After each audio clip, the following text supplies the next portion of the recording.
देखिए, इतिहास सिर्फ तारीखों और लड़ाइयों का ब्यौरा नहीं होता। असली इतिहास तो कहानियों में बसता है। तो आज हम राजपूताना के इतिहास में थोड़ा गहरे उतरेंगे और वहां से निकालेंगे 4 ऐसी कहानियां, प्यार की, धोखे की, सम्मान की और दया की, जिन्होंने उस दौर का चेहरा ही बदल दिया। तो आज के सफर में हम क्या देखने वाले हैं? सबसे पहले एक राजकुमार, एक राजकुमारी और एक सुल्तान की कहानी। फिर जानेंगे कि कैसे मुट्ठी भर सरसों ने एक पूरे किले को घुटनों पर ला दिया। उसके बाद युद्ध के मैदान में कविता की क्या ताकत हो सकती है वो देखेंगे। और आखिर में एक ऐसे राज्य की कहानी सुनेंगे जो सिर्फ एक छोटी सी मेहरबानी से पैदा हुआ। तो हमारी पहली कहानी, इसकी शुरुआत होती है दिल्ली में सुल्तान अलाउद्दीन खिलजी के आलीशान दरबार से। यहाँ एंट्री होती है जालोर के एक राजकुमार की, और कहते हैं कि इस नौजवान की जबान उसकी तलवार से भी ज्यादा तेज चलती थी। तो हुआ यूं कि सुल्तान ने राजकुमार वीरमदेव के सिर पर कम बाल होने का मजाक उड़ाया। अब कोई और होता तो शायद चुप रह जाता, लेकिन वीरमदेव ने जो जवाब दिया, वो जवाब न सिर्फ पूरे दरबार में गूंजा, बल्कि सीधा जाकर लगा सुल्तान की बेटी फिरोजा के दिल पर। राजकुमारी फिरोजा के लिए तो ये, आप कह सकते हैं, पहली नजर का प्यार था। वो वीरमदेव की बहादुरी और हाजिर जवाबी पर पूरी तरह फिदा हो गई। लेकिन इस एक तरफा मोहब्बत ने एक ऐसी कहानी की नींव रखी जिसका अंजाम बहुत ही भयानक होने वाला था। अब देखिए, यहाँ पर वीरमदेव ने क्या कमाल का दाव खेला। सुल्तान ने अपनी बेटी के जोर देने पर शादी का प्रस्ताव भेजा। वीरमदेव और उनके पिता ने हाँ कहने का नाटक किया, और तो और सुल्तान से अपने किले की मरम्मत के लिए पैसे भी ले लिए। और जैसे ही वो पैसा लेकर जालोर की महफूज दीवारों के पीछे पहुंचे, उन्होंने शादी से साफ इनकार कर दिया। अब सोचिए, सुल्तान के लिए ये कितनी बड़ी बेइज्जती थी। और इस इनकार का नतीजा, एक भयानक जंग। इस जंग का अंजाम बहुत ही दर्दनाक हुआ। वीरमदेव लड़ते हुए मारे गए। उनका सिर जब फिरोजा के पास दिल्ली लाया गया, तो उसने उस सिर को सीने से लगाया और यमुना नदी में कूदकर अपनी जान दे दी। एक प्रेम कहानी जो जंग में तब्दील हुई और जिसका अंत इतना दुखद था कि आज भी राजस्थान के लोकगीतों में उसे याद किया जाता है। चलिए, अब आगे बढ़ते हैं। जगह वही है, जालोर का किला, लेकिन कहानी बिल्कुल अलग। ये कहानी प्यार की नहीं, बल्कि धोखे की है।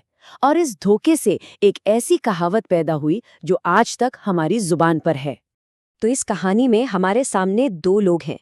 एक तरफ है बीका दहिया, जालोर का एक सैनिक जिसे ताज का ऐसा लालच था कि वो अपने राजा और अपनी मिट्टी दोनों को बेचने के लिए तैयार हो गया।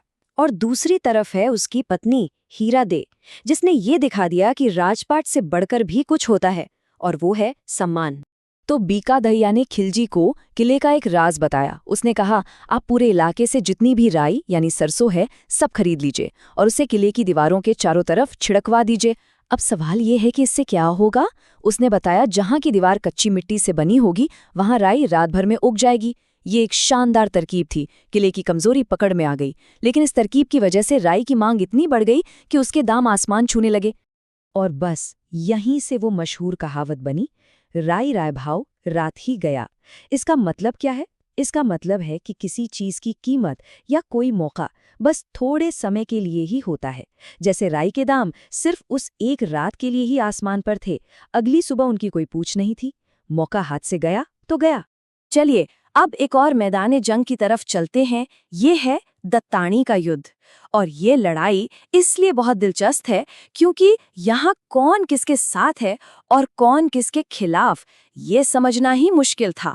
वफादारियां बुरी तरह बटी हुई थी। अब जरा इस लड़ाई की उलझन को समझिए। मुगलों की तरफ से कौन लड़ रहा था?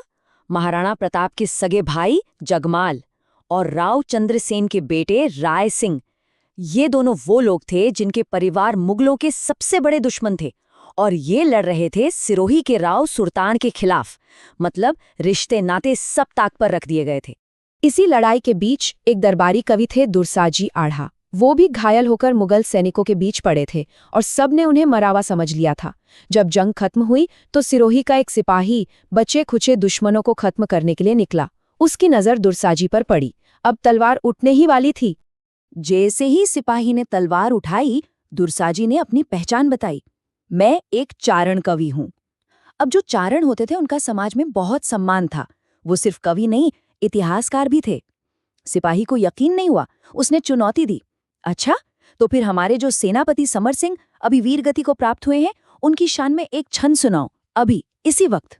और मौत के मुंह में खड़े होकर दुर्साजी ने एक ऐसा दोहा पढ़ा कि सिपाही का हाथ हवा में ही रुक गया। उस एक छंद ने दुर्साजी की जान बचा ली। वो सिपाही इतना प्रभावित हुआ कि उन्हें बख्श दिया और सीधा राजा के पास ले गया। वहां उन्हें न सिर्फ सम्मान मिला, बल्कि बाद में उन्होंने सिरोही दरबार के सबसे मशहूर ग्रंथों में से एक लिखा। ये वाकया बताता है कि जंग की क्रूरता के बीच भी हुनर और कला की एक अलग ही जगह होती है। और अब चलते हैं हमारी आखिरी कहानी पर। ये कहानी इस बात का सबूत है कि कैसे एक छोटी सी मेहरबानी, एक छोटा सा नेक काम इतिहास का पूरा नक्शा बदल सकता है। कहानी है राजकुमार खुर्रम की, जो आगे चलकर मुगल बादशाह शाहजहां बने। जब वो बूंदी में कैद थे तो उनके साथ दो भाइयों ने अलग अलग बर्ताव किया। जेलर हरी सिंह ने उन्हें बहुत सताया, जलील किया। वहीं उसके भाई माधो सिंह ने एक राजकुमार के साथ जैसा सुलूक होना चाहिए वैसा ही किया, पूरे सम्मान के साथ। और खुर्रम ने दोनों के बर्ताव को अच्छी तरह याद रखा। तो देखिए कि किस्मत ने कैसे करवट ली।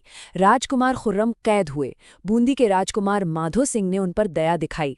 कुछ साल बाद वही कैदी खुर्रम हिंदुस्तान के सबसे ताकतवर शहंशाह शाहजहां बन गए।